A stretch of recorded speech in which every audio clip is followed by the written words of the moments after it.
Have you ever sat beside the person you love, feeling the weight of silence between you, not because you don't care, but because you don't know how to bridge the growing distance? Have your conversations begun to feel the same well-worn loop, exhausting rather than energizing, leaving you wondering how to break free from the pattern that seems to be pulling you further apart? Do you long for deeper, richer connection, but feel uncertain about how to create it? You sense that something more is possible, yet you can't quite grasp what would bring you closer. Or perhaps you fear that opening up on your side, essentially becoming more vulnerable, might push your partner away rather than draw them in. If you found yourself questioning the meaning of intimacy, what is it truly, and how does it shape your life, and how do we nurture it, and whether the risk of reaching for it is even worth it, I want you to know that you're not alone. The path back to connection isn't always clear, but it is possible, and it starts with the courage to explore, to ask, and to try again. Welcome to Love Shack Live, the podcast for people at a relationship crossroads where daily conflicts, emotional distance, and uncertainty don't mean the end, but offer us a chance to explore something new. I'm Staci Bartley, a relationship mentor who spent the past decade helping people navigate the hardest moments of love, and I'm here with my co-host and lover, Tom, and our daughter, Brooke. Also joining us in this conversation today is a master of human connection, Topaz Adias. For the last 10 years, Topaz has been on a mission to uncover the essence of human connection through the Emmy Award-winning project, The And. In his work, he hasn't just observed conversations, he has crafted them.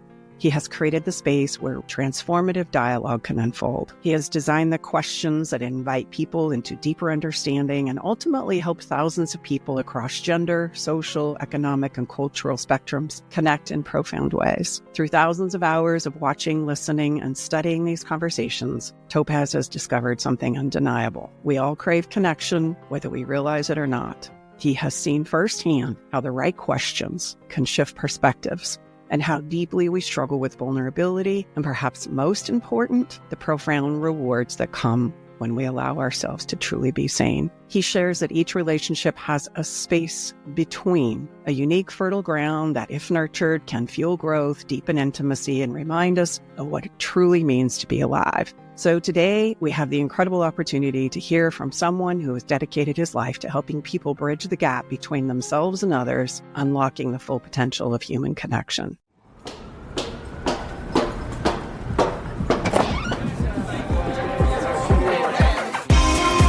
Hey, thank you for coming. Welcome to the Love Shack. Topaz, welcome to Love Shack Live. It is so great to have you here with us again. Damn, Staci, I had goosebumps with that intro. My gosh, thank you for having me get back again, guys. Good to see everybody. Thanks for having me back. I thought we would start with the question of how did you discover that you were passionate about creating intimate conversations between humans? Where does that come from? Well, two things. Where does it come from, and how did I discover I was passionate about it? Where did it come from? Comes from like the divorce as a 4-year-old, and seeing that, like the lack of intimacy and connection created a pain, which turned into a hunger for intimacy. And then when I discovered I really dug it was and we're now starting our 12th year of this project, and probably, I've always enjoyed it. And I think maybe in year 2 or 3, when I'm filming in Amsterdam, this big warehouse, me and my team, I kind of had this out-of-body experience for a moment where I kind of saw all of us in this room. There was 3 of us on the cameras and 2 people having a conversation in a huge warehouse. And it was kind of evening. For an hour and a half, they were talking in Dutch. We had no idea what they were talking about because we would later translate it. And I said, wow, this is kind of weird. This is what is happening here. This is like humans being humans. Because the 3 of us on the cameras, we had no idea what they were saying in Dutch. It's just like, and after 2 days, 3 days of just, listening to couple after couple after pair, speaking in Dutch, it becomes like this otherworldly. So maybe that's what led to this out-of-body experience. Wow, this is just humans being humans. And why do I enjoy it so much? Isn't that weird? I don't even understand what these people are talking about. And I'm enjoying this. And I think it's probably why I spend a lot of time watching soccer because I think it's an interesting sport for me. I played it. But I think the sport I love most, which I didn't do much of, was rowing. And I did it 1 year when I was at Oxford. And I loved it because no one is really seeing each other, but you're all rowing in harmony and in this rhythm. And you have faith that they're trying as hard as you are. And you have the faith that you're not going to let them down. You have the conviction that you won't let them down and the faith that they're trying as hard as you are. And I love that. And I don't think many people see crew like that, but I did. And I realized I loved it, not because we're on a boat at 5 a.m. rowing on a beautiful river. No, it's because we're all invested, and I believe they're as invested as I am. And that's what I love. And I think whenever I see a haka from Aotearoa, New Zealand, I cry. I get goosebumps. Why? Because people are expressing themselves in a raw, real way. And there's something about that I feel is inspiring and I love. I love the way, Topaz, that you described crew, because I don't think there's a lot of times in life where we experience that, where we know that we're working as hard as we can and that we can trust everyone around us to be doing the same thing. Yep. And I think it's a beautiful thing because I think that's where you sense humanity. Like, I don't think humanity is in us. I don't think humanity is in us. I think it exists between us. Yeah. So the question is, how do you cultivate the space between? How do you cultivate humanity? And that's what I think we don't have. When I spoke to you last, which was about over a year ago, I've done 100 podcasts since then. And in all that, I've learned so much. I'm already writing the next book because I'm seeing where is the value here in the reactions and conversations. And it's like, okay, yeah, humanity's between us. Great. I love it when we're connected. Great. How do you do it? Kumbaya, light a candle. How do we do it? Well, you know what? And I'm like, I'll tell you how to do it. I can tell you how to do it. You create the space. What does that mean? This is what you da. Here's how you have well-constructed questions. You do these things, which reinforce the space. And I realized in the last year that that's how you do it. And what has been obvious to me, I don't know why, but it was been obvious to me that I've always been humble about because it was obvious why I'm going to talk about it. I realized, what's obvious to me and not to others, that's where my value is. And I need to offer that. And so that's kind of been what I've been learning this last year. No, it's incredible. Where I went and what I see comes up for me in the work when we talk about the space between is I think the reason why I love working with couples and families so much is because it is kind of like, now that you're saying that, a lot like being in a boat and we're all trying to go somewhere, and how quickly it turns into a conversation that somebody's not rowing or doing their part. Somebody is not adhering to doing it together. And then we all start banging around on what that should be. And then we fight about it. And then the next thing you know, we've dumped the boat without realizing and recognizing there is one space in the human experience that will be the most emotional experience you've ever had, which is a relationship with somebody you care about or people that you love and care about. It's the most relational, intense moment we have. Number 2 is that we approach this space with truly doing the best we know how. Like, we are bringing everything we have to the conversation and we want it to go well. We start out so intent on it's got to go well. We bring our best stuff and our best skills and our best clothes and our best experiences. And we're just like, we're going to knock this out of the park. I don't see people collaborate and co-create life together that go, you know what? I'm really going to screw you over. That's my goal here. I'm going to get you. Until it goes bad. Until it goes bad. Yeah. But yeah. You were going to say something about that. When you say we, you and Tom, for instance, or do you mean people in general? Like, people bring their people best. In general. Yeah. People in general. Like, when you get into these places of relationships where we work with couples where they're totally broken down, I think what Mom 2 just said is it's kind of a misnomer to think that they were doing that behavior to fuck you over.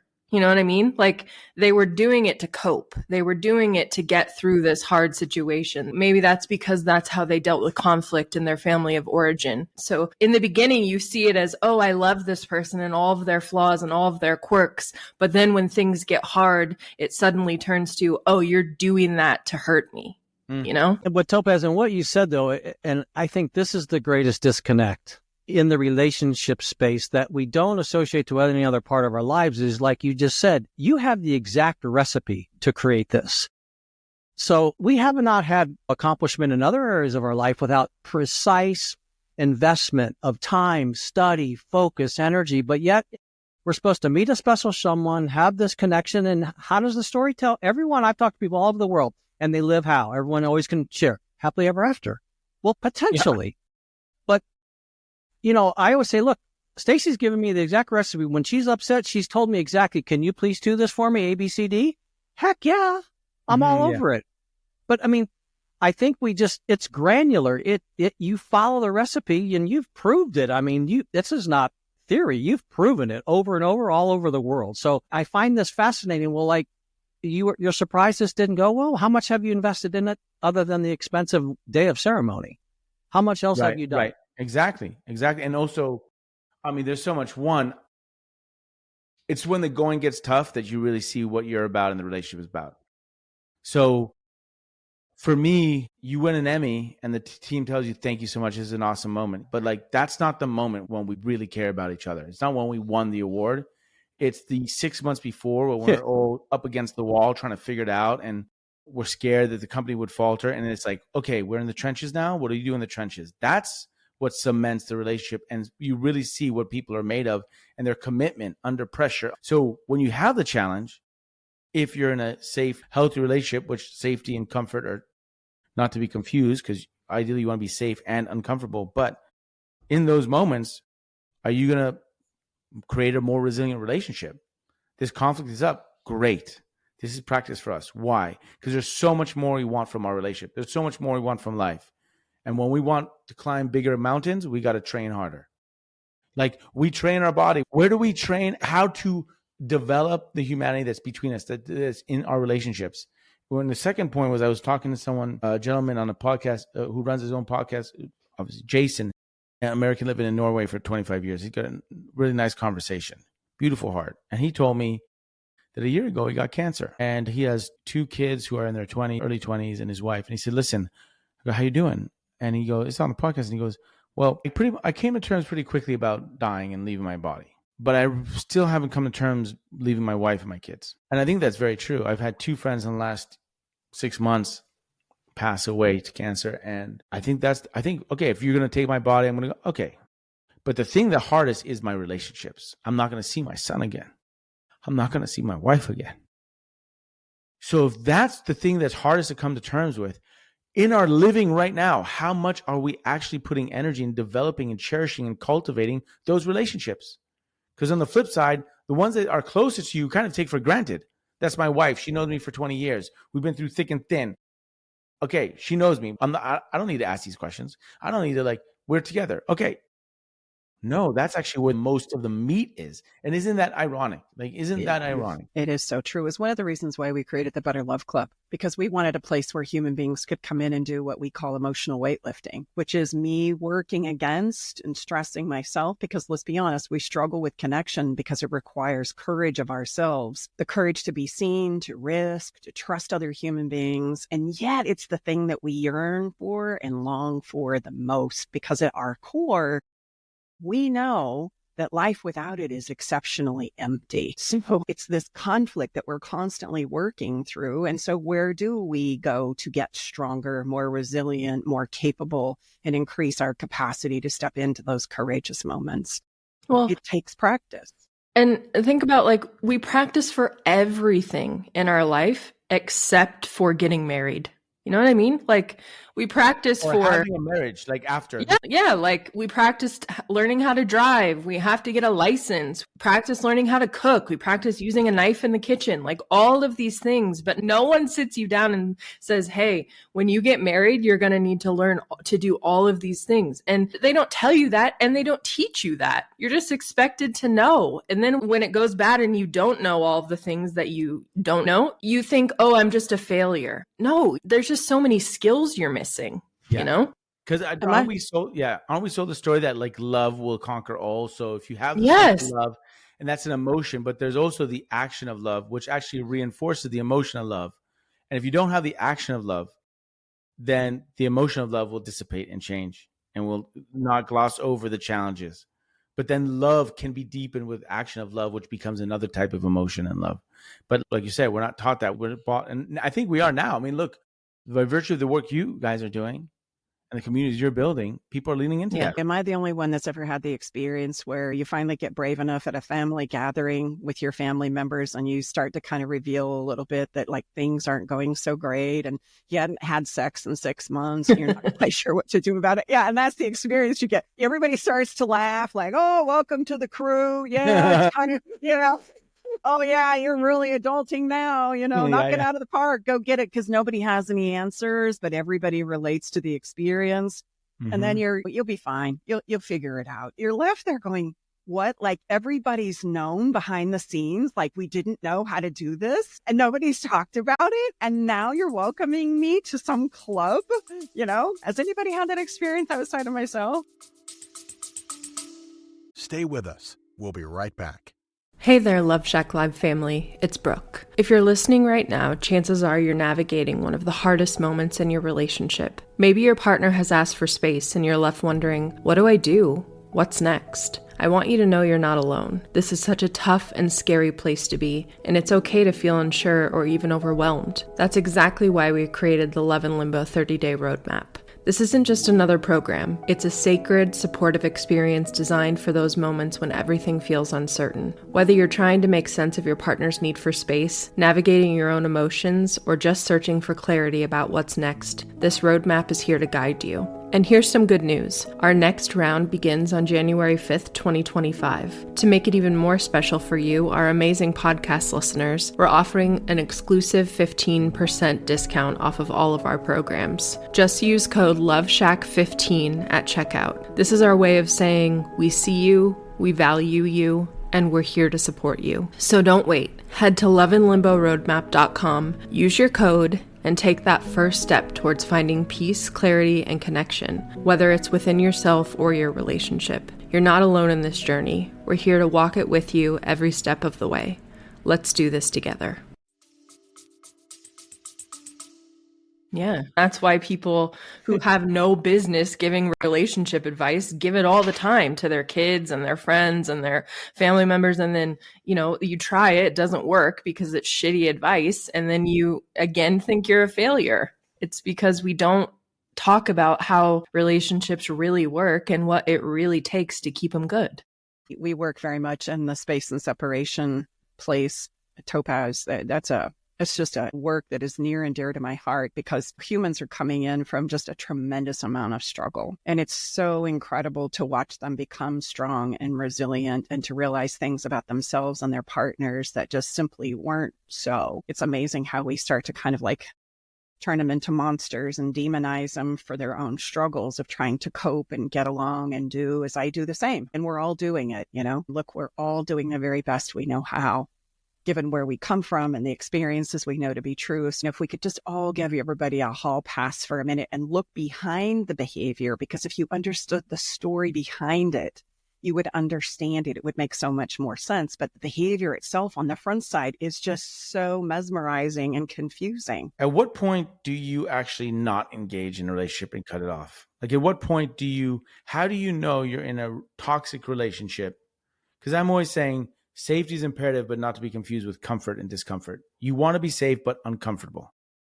But how do you know it's a safe relationship? That I don't. I have my supposition, but I don't have much experience in that field. I did have a friendship that I did cut off last year, I should say. And I asked myself that a lot. Like, why am I doing that? I mean, why am I not engaging in a very uncomfortable conversation? And what came from me was I just don't trust the space between us. I don't trust this other person. I don't trust them. And therefore I feel like the conversation won't be beneficial at this point. Maybe I'll mature in a year or two and maybe I'll see it from a different point of view and then I'll change my mind and then I'll re-engage. But at this point, I don't trust them. I don't trust their words. I don't trust the conversation. I don't trust the space between us. So I didn't engage.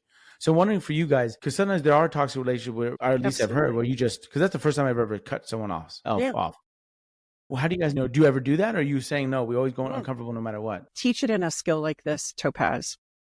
The first step that I have to get clear about is where I end and somebody else begins. Because I can't identify the space between us unless I know what belongs to me and what doesn't. And so often in relationships, I'm so up in it that maybe I'm taking emotional responsibility for things that don't belong to me, or I'm carrying the relationship on my back because that's what I've been taught a good person, a good lover, a good spouse good friend does. And so we start our journeys there. I have to figure out what belongs to me and what belongs to you in the emotional space. If we were to do that physically and we put our hands together, it would make complete sense. I would have a complete sense of knowing where I end and you begin. But if it's emotional, it can get really, really crazy and funky where I'm taking responsibility for things that don't belong to me and vice versa. Once we've established that place of clarity between us by just getting really good at being able to translate our thoughts, feelings, and emotions and what we make up as true in our minds, then I have a place and I can start to begin knowing with clarity where that is. It's my thoughts, my feelings, my emotions, my experience. That's where I end and somebody else begins. And the other person needs to do the same. And how we know what's possible in that then is as we're practicing skills, I get to see where I might start collapsing or controlling or trying to get defensive in the space. And I can look at that and I can see that and I can decide what it is I want to do with that. But then I can also start to see where the other person is in this place and space. Like in your words, we get to start seeing what the and is between us. I like to think of it like chemistry. So I do my part. These are the things that I need or want or that I struggle with. What's your part? You get to bring that to the table too. And if that and part becomes a point and a place and a space where instead of it helping us break through, we're breaking down instead. What then I breakthrough need to means consider what? that. How do you know you're breaking through? And what does that mean? Like when they come to the table and meet you there and practice the skills with you. And if you're like, let's have a good conversation about this, and they don't constantly put up a wall or do their defensive behavior or put all the blame on you. Or what about the opposite? Totally like sharing but manipulating. Yes. There's that too, right? There's a flip side, like really great, articulate, super, but they're manipulating you to be in the position to them that they want you in versus maybe what you need. Or like open sharing, where you both can have a seat at the table and you both can share things. A lot of times only one partner can share and the other person just has to take it. If they switch and you try to share and they make it all about themselves or deflect it back to you, then there's not much available there for you. Then what do you do? That's where I would say, looking at what you shared with us, you did all of that in your mind. You assessed the situation. I sense you probably gave it a lot of chances just by the type of person that you are. You know, you're like, I'm testing this out. I'm seeing if this friend can meet me here. I'm seeing if they're willing to drop this manipulative behavior, just in your assessing it as you go. What we always tell our clients is that when you've reached a point where you're like, I don't really think I can continue like this anymore, it's a really quiet knowing inside of you. You feel very confident in a decision at this moment to maybe stop this relationship or come back to it at a different point. You feel confident about it because you trust that you tried everything you could and there's really not anything available for you to keep going. Well, it's this place where that's the breakthrough breakdown. Are we getting better at sharing and creating the space between us? Or are we just continuously breaking down? And going in circles. Taking my emotion out on you, blaming you, punishing you, because it starts to show where everybody is in their own capacity and capabilities. And, you know, I'm not one to make it malicious, but it does showcase to you where we are and what is possible at this place and space and time right now. And that empowers me to make that quiet choice that I need to make for myself. Because let's be honest, if I break down and I'm in a relationship where I know I'm falling apart, what am I accomplishing there? If it's a game over, it becomes a lose-lose, or what I call the race to the bottom, where we're practicing in the dynamic between us, not moving forward and creating greater connection and intimacy, but actually playing the game of whose fault it is, who's to blame. I manipulate and control you. I collapse and take all the responsibility in the relationship. And in that, we're both breaking down. And when you talk to both individual people in the mix, everybody knows we're breaking down. Everybody knows that it's an insufferable place. And then we get to make choices in regards to what it is we want to do from there. And some people will say, yeah, I want to do this. I want to work. I want to do the push-ups. I want to learn. I want to grow. And some people will go, nah, I'm just going to find somebody else. And here's, I think, the most interesting point of this. So, by the way, that's a phenomenal question that we get asked all the time. And here's where, in addition to what everything has been shared with Staci and Brooke, is people will say, should I go another round? How many rounds should I go? As many as you need to reach what we've just described. So my point is, it's a very individualized and personalized decision.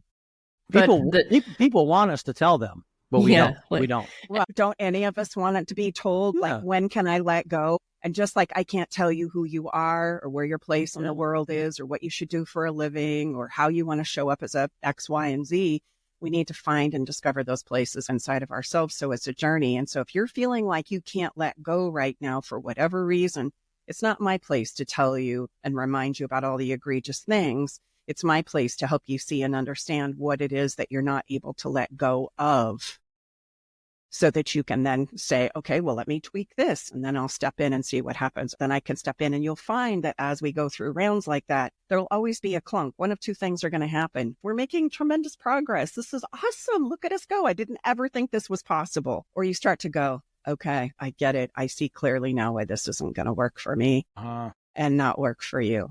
It's time for us to let go into a different place. I think the reason why, personally, we don't see more examples of this is because we don't know how to get emotionally complete with a co-creation in the mix. We don't know how to find our way through it. And so it waits until it gets to this exponentially painful moment where we go, that's it. I've had enough.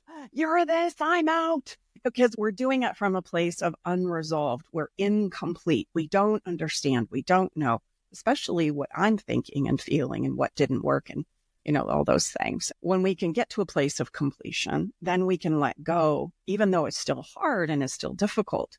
We can let go and create more of what I call loving release, where we don't have to screw each other. We understand. We can acknowledge it. And we can be grateful. I've seen some of this happen in some of this conversation on your own Skin Deep productions, where I'm so thankful for our relationship because it gave me so much, even though I understand now in this moment we can't continue. Right. That's what my book is all about. My book, Marriage is Dead, is all about all of my learning and years of relationship and what it taught me and how it helped me to become the woman that stands before you today.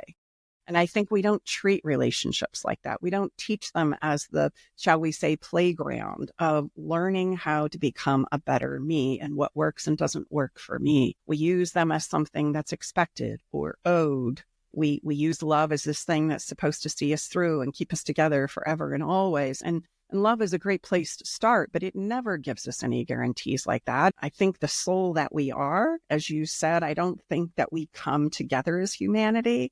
I would say I completely agree with you, because the seeds of my own making is really dedicated to me becoming who I have the capacity to be in this lifetime. And the best way for me to see and do that and grow that and experience that is to fool around and get into a relationship. Why? Because it's going to bring up all my potential, all my dreams and hopes for the future and everything that I feel like I can be and do.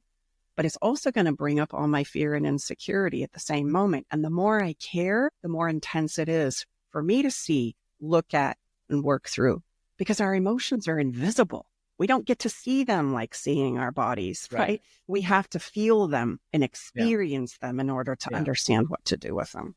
Yeah. Beautiful. Wow. Great. Thank you. Thank you guys for that. I've been wondering that. I'm still wondering that. I've been spending a lot of... Well, and it's just, once you share that you're having a problem in your relationship, everyone in our circle becomes the most incredible relationship expert about our relationship. I find that fascinating. Isn't that not true? So, and to be fair, we say, look, I think throughout your close circle, they don't want to see you suffer. So they don't have the ability to be objective. They're going to take your side, Well, so when people come to me, should I get married? Should I break up? Should I anything? I think maybe 5-10 years ago, I would analyze it with them and try to give them my feedback. And now I don't do that at all, because I think that's frankly a waste of time. I think, okay, what you need to do is just create a better question. Of course. Literally, I have my partner, and should I marry her? I don't know. I'm like, okay, this is what you do. You come up with 30 questions. You feel there's 3 parts to a question. There's a time frame, how it makes you feel, how it makes other people feel. Come up with 30 to 50 of them. Just brainstorm.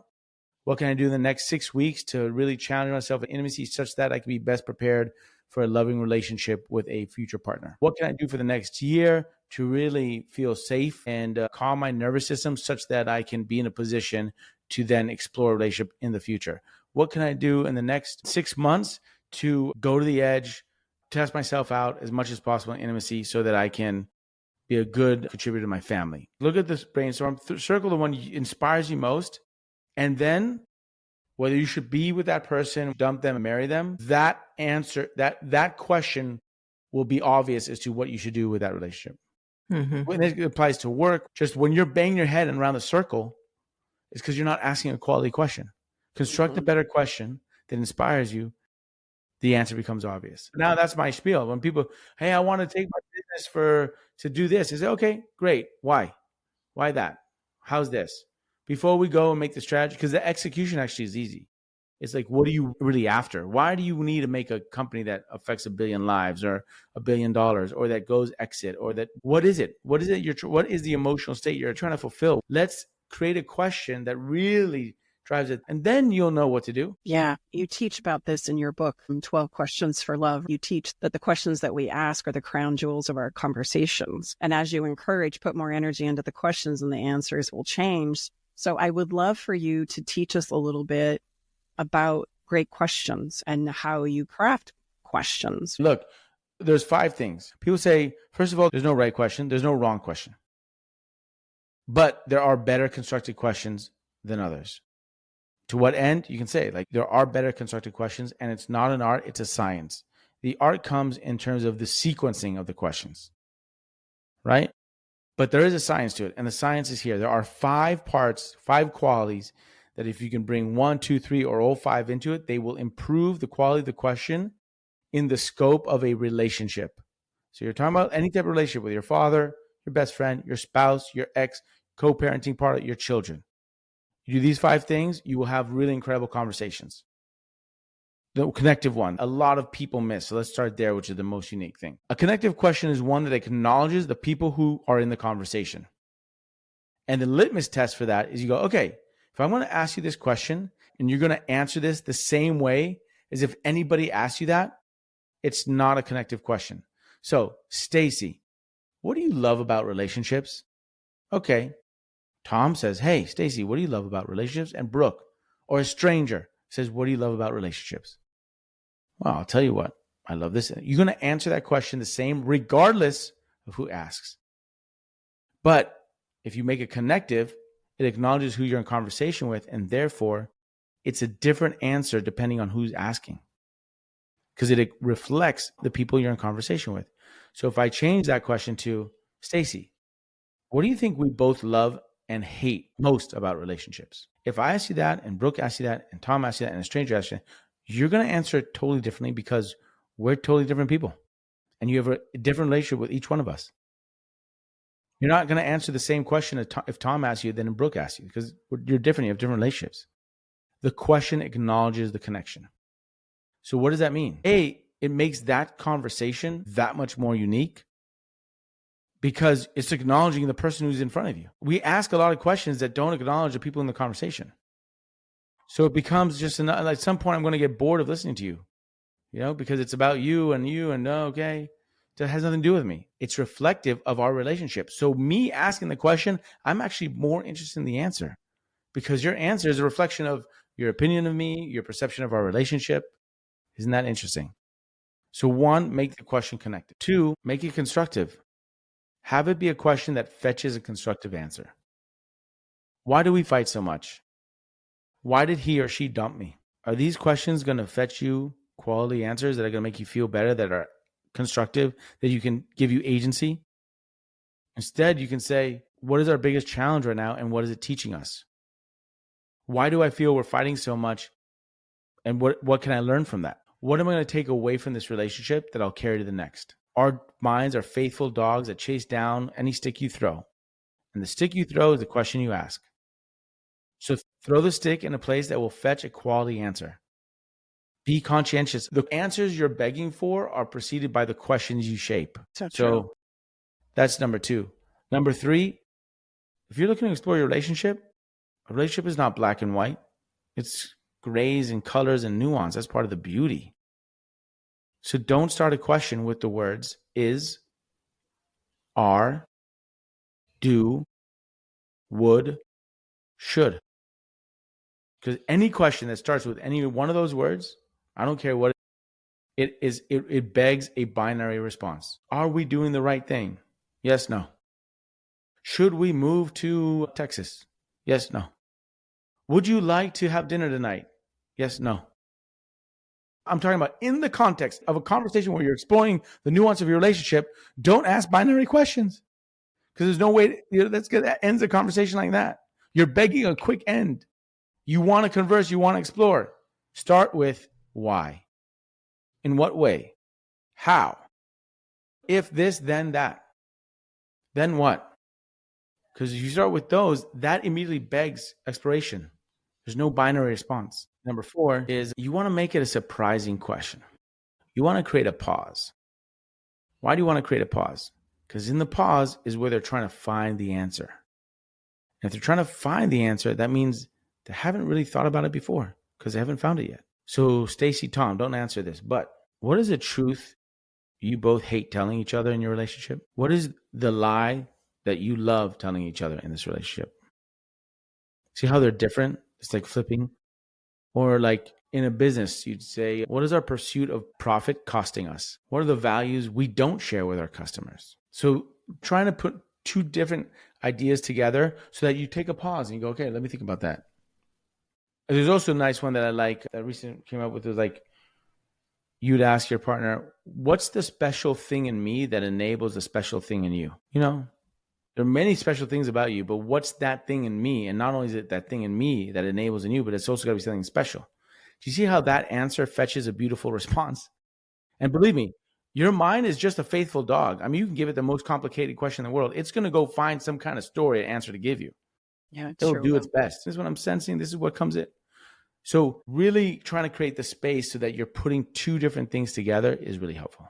The flip side of that, in terms of things that makes people give pause and is that unexpected, is that you want to put, it's helpful also if you can, meaning another side of the coin. So if it's not expected, it could also be like, you know, what do you think is the hardest thing for me being in a relationship with you? What do you think is the hardest thing being your daughter? You have to put yourself in your daughter's shoes. Looking at What is the hardest thing working for your parents? Well, that, yes. So things that putting different people in each other's shoes is really helpful because it creates different perspective. And what that really creates is empathy. Especially for people who struggle with empathy. That's a really cool way to teach it.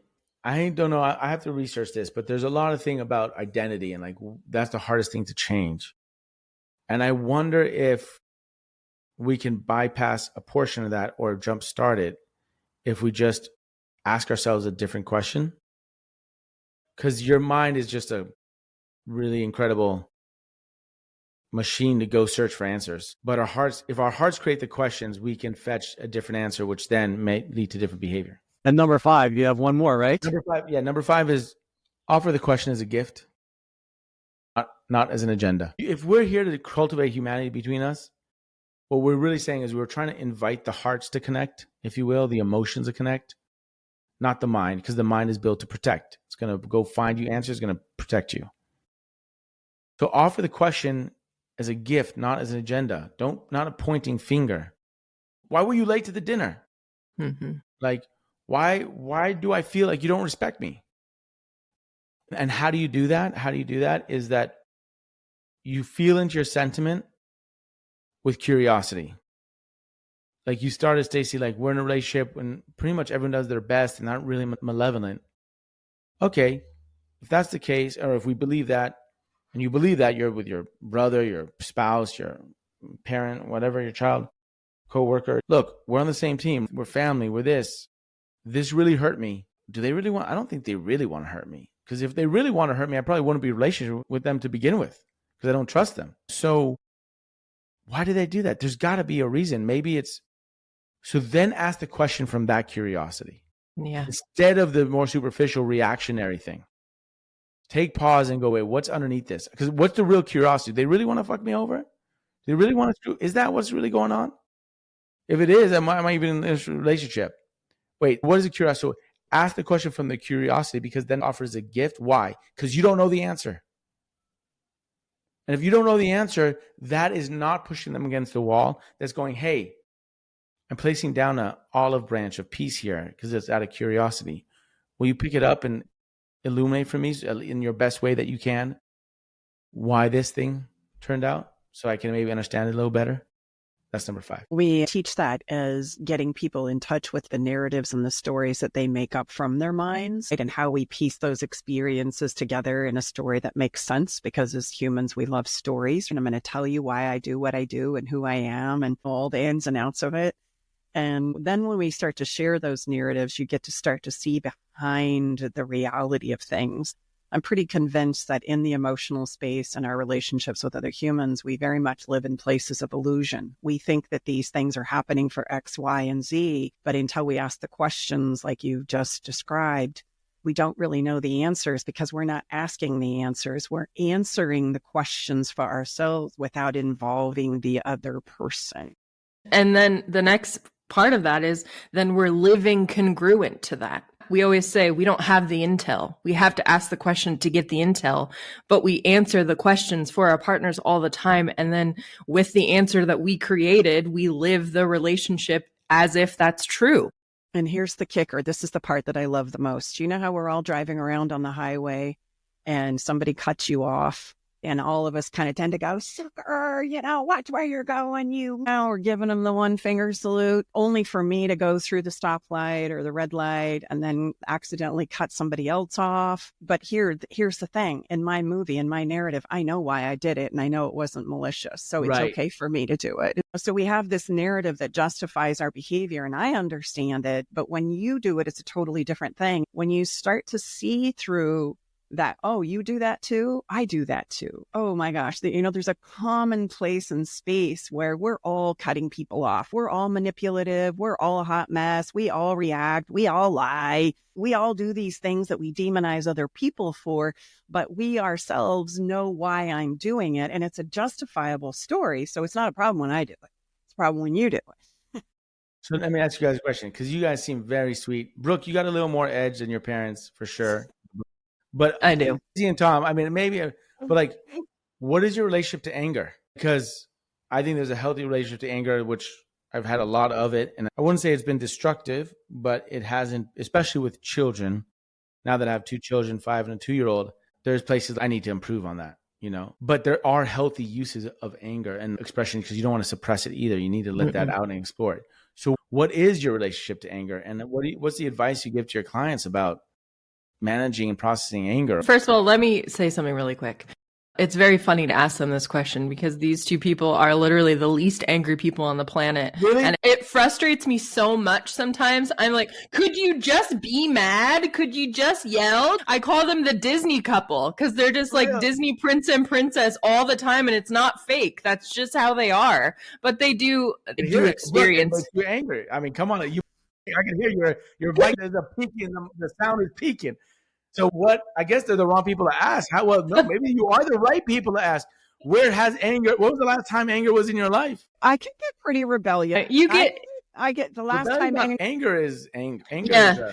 They're just really not angry people, but it's not like they never are angry, but they genuinely are. I kind of believe you when you say they're never angry. I bet they haven't been angry since they met, probably. Yeah, it's really not their default emotion. Like I would say that they go to stress and anxiety more than they go to anger. I would say that's true. But here's the thing I do love about anger. Anger will produce action. Yeah. Like, I know when I'm angry because, all right, this shit's going to get handled and it's going to go down right now. No more sitting on it. And I would say the only reason why perhaps maybe I don't get stuck in anger a lot is understanding what it is and how it shows up and what I need to do with it. And so when I work with clients about anger, what we're really dealing with is an emotional constipation issue. Where something happens and then I don't know what to do next, but I have all of this energy and all of this charge and I got to do something with it, right? Because I'm going to fucking lose my mind if I don't. And so if I don't do something with it and I don't understand what to do with it because I don't know how to translate my thoughts, feelings, and emotions into a language that first I can understand, I'm going to lose my shit. Not because I'm a bad person, but because the anger is an emotion that creates motion, like now. Right now. Nice. Something that we teach our clients that gives them an aha moment, maybe it can apply to any intense emotion like defensiveness, anger, yelling, all of those things, is the power of the pause or putting yourself in neutral. So it's you recognizing, okay, I'm getting to that breaking point and going into neutral so that you can have a moment in yourself that's like, what do I need to do here? And that will work as long as I haven't been sitting on it. If I've been sitting on it, I'm not Then going you to have can't. any success with that, because it's saying, do something now. This is not okay. This doesn't work for me. I'm not going to tolerate this. This is bullshit. Like, it's coming from that place. So I need to address it right then and there. And if I don't know how to, or I don't have an outlet to do that, I'm going to sit on it. So the next time it happens, I'm not going to be able to manage it. That's good. The tragedy in that situation is what we make up about ourselves when we lose our shit, about myself and about, others make up about me. That's an important piece, because it's not that at all. You just don't understand how the mechanism works. Topaz, please share with us where people can find more about your incredible body of work. Yeah. theskindeep.com, and all social media is The Skin Deep. My personal website is topazadizes.com. If you haven't already, pick up Topaz's book, 12 Questions for Love, a guide to intimate conversations and deeper relationships, and also pick up a deck of his Skin Deep cards. I use these on my own private practice, and they work incredibly well. They open up conversations, and because they ask questions that we normally don't think to ask. So I encourage you to pick up a deck. He has decks that are specifically tailored to couples and singles and dating and families. Yep. So they're incredible. So check those out. There's a link in the show notes. And also, if by chance you're needing some practical principles and skills to navigate the challenges in your relationship, I'm going to invite you to connect with me over at stacibartley.com. There's a suite of offerings that will help you create more of those things that you're wanting to experience in your own relationship and life. So let's step into Follow the Fun. We've got to end it with one of our questions from Topaz. The one that I love, especially for couples that are going through a challenging time, is, what is the biggest challenge in our relationship? And what do you think it's teaching us? And it's so interesting, just like he said in the podcast about those 5 principles to craft a really good question. This one embodies all of those 5 things by actually looking at the challenges that we're having, and also then trying to discover what it is that's benefiting us from the challenge itself. Again, what is the biggest challenge in our relationship? And what do you think it's teaching us? That will open up a wonderful conversation. Enjoy it. All right. So the song. I'm doing Yellow. I'm doing Coldplay Yellow. Love it. All right. My 5-year-old son's favorite song. It makes me cry every That's time. precious. Thank you so much for the song. That's so precious. That's so sweet. And thank you so much for joining us here in the Love Shack today. It's such a pleasure and an honor to connect with you. We look forward to doing these each and every week. If you have any questions or shares that you would like us to talk about or present, please don't hesitate to connect with us. We're here to connect with you and to also share what it is we're uncovering and learning along this journey of life and love as well. So have a wonderful week, and we look forward to spending some more time with you next week inside the Love Shack. Bye-bye for now.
All right, it's time to leave the Love Shack. But before we part ways, we want you to know our door is always open and we'll leave the porch light on, ready to welcome you back whenever you need a dose of relationship wisdom. For more resources and tools, visit us at loveshacklive.com to dive deeper into the topics we've explored and find additional support for your relationship journey. Stay connected by subscribing to our podcast. Thank you for being part of our Love Shack Live community.